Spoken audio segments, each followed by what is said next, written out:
প্রিয় দর্শক, আজকের ভিডিওতে আমরা কথা বলবো খুলনার তেরখাদা উপজেলার মধুপুর গ্রামের একটি মর্মান্তিক ঘটনাকে নিয়ে। আধিপত্য বিস্তারকে কেন্দ্র করে সংঘর্ষ, আর সেই সংঘর্ষের জেরে বোমা বিস্ফোরণ। শেষ পর্যন্ত প্রাণ গেল এক যুবকের। নিহত মামুন মোল্লা মধুপুরের খালের মাথা এলাকার শরবেত মোল্লার ছেলে। স্থানীয় সূত্র জানায়, বুধবার সকাল 9:30টার দিকে মধুপুর এলাকায় দুই পক্ষের মধ্যে উত্তেজনা ও সংঘর্ষের ঘটনা ঘটে। পরিস্থিতি যখন চরমে পৌঁছে, তখন প্রতিপক্ষকে লক্ষ্য করে বোমা নিক্ষেপের চেষ্টা করা হয়। তবে বোমাটি বিস্ফোরিত হলে গুরুতর আহত হন মামুন মোল্লা। স্থানীয়রা দ্রুত তাকে উদ্ধার করে খুলনা মেডিকেল কলেজ হাসপাতালে ভর্তি করেন। সেখানে তার অবস্থার অবনতি হলে উন্নত চিকিৎসার জন্য ঢাকায় পাঠানো হয়, কিন্তু শেষ পর্যন্ত রাজধানীর বার্ন ইউনিটে চিকিৎসাধীন অবস্থায় তিনি মারা যান। পরিবারের পক্ষ থেকে জানানো হয়েছে, হাসপাতালে চিকিৎসাধীন অবস্থায় মামুন মোল্লা দাউদ মোল্লা ও তার সহযোগীদের এই ঘটনার জন্য দায়ী করেন। তবে বিষয়টি এখন তদন্তাধীন। তেরখাদা থানার ভারপ্রাপ্ত কর্মকর্তা জানিয়েছেন, ঘটনাটি গুরুত্ব সহকারে তদন্ত করা হচ্ছে এবং এলাকায় আইন শৃঙ্খলা পরিস্থিতি স্বাভাবিক রাখতে অতিরিক্ত নজরদারি জোরদার করা হয়েছে। এদিকে সুরতহাল শেষে রাত 10টার দিকে মধুপুর পারিবারিক কবরস্থানে মামুন মোল্লার দাফন সম্পন্ন হয়েছে। একটি স্থানীয় বিরোধ কিভাবে প্রাণঘাতী রূপ নেয়, এই ঘটনা আবারও সেই প্রশ্ন সামনে নিয়ে এসেছে। এলাকাবাসী চাইছেন দ্রুত ও নিরপেক্ষ তদন্তের মাধ্যমে দোষীদের আইনের আওতায় আনা হোক। আপনারা কি মনে করেন, এ ধরনের সহিংসতা রোধে কি উদ্যোগ নেওয়া প্রয়োজন? মতামত জানান কমেন্টে। ভিডিওটি ভালো লাগলে লাইক, শেয়ার এবং সাবস্ক্রাইব করতে ভুলবেন না। এটা হলো আনুমানিক 9টার আগ-পাশ। এমন একটি সময় আমি বাড়ি ঘুমাইছিলাম, হঠাৎ করে শুনতে পারি যে গ্যাঞ্জাম লাগছে। পরে আমি ওখানে যাওয়ার পরে দেখি যে আমাদের লোকও আছে, ওরাও আছে।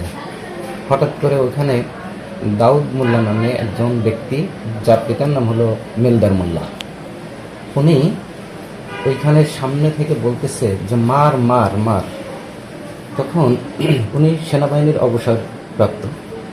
তো যখন এই কথা বলছে, তখন ইলমাদ শিকদার, ওনার পিতার নাম হলো হাফিজ শিকদার, ও যেন ওর হাতে কি একটা সাদাটা ছিল, ওইটাও ছুঁড়েটা হলো আনুমানিক 9টার আগ-পাশ।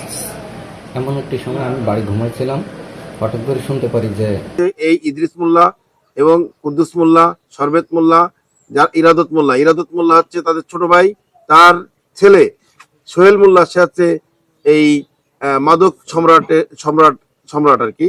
আর যে ব্যক্তি মারা গেছে, আমি প্রথম থেকে বলি, গত 17 তারিখ থেকে পার্টি অফিসে তারা আওয়ামী সন্ত্রাসী নিয়ে বসেছিল। আমি আমার গ্রামের আবহাওয়া জনতা নিয়ে যখন রাস্তায় যাই, তখন তারা বিভিন্ন প্রকার অস্ত্র সহ আমাদের উপর হামলা করে। এই হামলা করা নিয়েই দেশে শুরু হয়, আমার এখানে গ্যাঞ্জাম শুরু হয়। হওয়ার পর আমাদের এমপি মহোদয় বলেন, আর কোনো গন্ডগোল করা যাবে না, আমরা নিস্তব্ধ অবস্থান করি। কিন্তু ওরা সন্ধ্যার সময় পাশের গ্রামের আর একজন আমাদের অ্যাডভোকেট শহীদুল ইসলাম, তার নেতৃত্বে তার গ্রামের লোকজন নিয়ে এসে আমাদের উপরে হামলা করে। পরবর্তীতে তারা গ্রাম থেকে আবার বিতাড়িত হয়ে যায়। যাওয়ার পরে এভাবে প্রতিদিন সকাল বিকেল তারা আমাদের উপর আক্রমণ সৃষ্টি করে। কিন্তু গত 19 তারিখ মনে হয়, গত কয়েকদিন আগে আমাদের উপরে, আমরা যখন খুলনাতে অবস্থান করছিলাম, আমি খুলনাতে ছিলাম, খুলনা জজ কোর্টে যুগ্ম জজ চেম্বারে ছিলাম, আমার একটা মামলা সাক্ষী ছিল। তখন আমার কাছে ফোন আসে যে গ্রামে গন্ডগোল বাজছে। আমি ফোনে তাদের বলি, তোমরা নীরবে থাকো। কিন্তু প্রতিমধ্যে আমাদের কিছু লোক এই দ্বারে সার দেওয়ার জন্য, ওষুধ দেওয়ার জন্য যাচ্ছিল।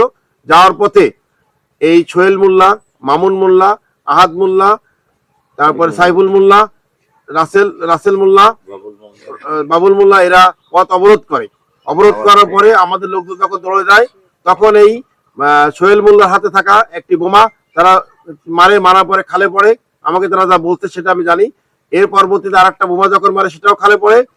তারপরে এই মামুন মোল্লা যখন পরবর্তীতে বোমা মারতে যায়, এই বোমা মারার সময় যখন যে ম্যাচ নেটে ধরায়, সেই বোমাটা তার উপরে চলে যায়। এটা আমি পুলিশের কাছ থেকে শুনেছি এবং আমাদের লোকদের কাছ থেকে শুনেছি। বিগত সময়ে আমি গত 1 সপ্তাহ ধরে আমাদের ওসি মহোদয়কে এবং আইসি মহোদয়কে আমি বলেছি যে ওরা বোম তৈরি করতেছে। কিন্তু আমার এই কথাটা বারবার বলার পরও কেন তারা পদক্ষেপ নেননি আমি জানি না। কিন্তু গতকালও আমার ওসির সাথে কথা হয়েছে এবং অন্যান্য সাংবাদিকের সাথে কথা হয়েছে, প্রেস মিডিয়ার সাথে কথা হয়েছে। তারা বলেছেন যে তার নিজস্ব আগুনে সে নিজস্ব বোমে সে তার গায়ে জ্বলিত হয় এবং সেই দাহতে সে মারা যায়। তাই আমি বলতে চাই যে ওরা যেভাবে আমাদের গ্রামের লোকদের দীর্ঘদিন যাবৎ আওয়ামী সন্ত্রাসী অবস্থা থেকে তারা লোকদের শাসন করে বিভিন্ন লোককে ধরে মারধর করে টাকা আদায় করতেছে, পয়সা নিচ্ছে, বিচার নামে সালিশ করে তারা লোকের কাছ থেকে বিভিন্নভাবে পয়সা নিচ্ছে, জমি দখল করতেছে। এর জন্য আমি বলতে চাই যে আমাদের এমপি মহোদয়, আমাদের মাননীয় চেয়ারম্যান তারেক রহমান এবং আমাদের পুলিশ প্রশাসন, এসপি মহোদয়, ওসি মহোদয় এবং আইসি সাহেবকে যে আপনারা দ্রুত এর ব্যবস্থা গ্রহণ করুন, না হলে আরো বড় ধরনের ঘটনা ঘটবে। তারা আজকে আমার জানা মতো, যেটা আমি জানি, তারা হুমকি দিচ্ছে আজকে তারা রাস্তায় উঠবে এবং আমাদের বিভিন্ন বাইরে রুট করবে। আমরা এই বিষয়ের উপরে আমি এই প্রেস মিডিয়ার কাছে বলতে চাই, আপনারা যত দ্রুত সম্ভব সংবাদটিকে প্রচার করবেন এবং যাতে এই ঘটনাটি আইন প্রয়োগকারীর কাছে জানতে পারে, আইন প্রয়োগকারী সুব্যবস্থা গ্রহণ করতে পারে। এই বলে আমি আমার বক্তব্য শেষ করছি।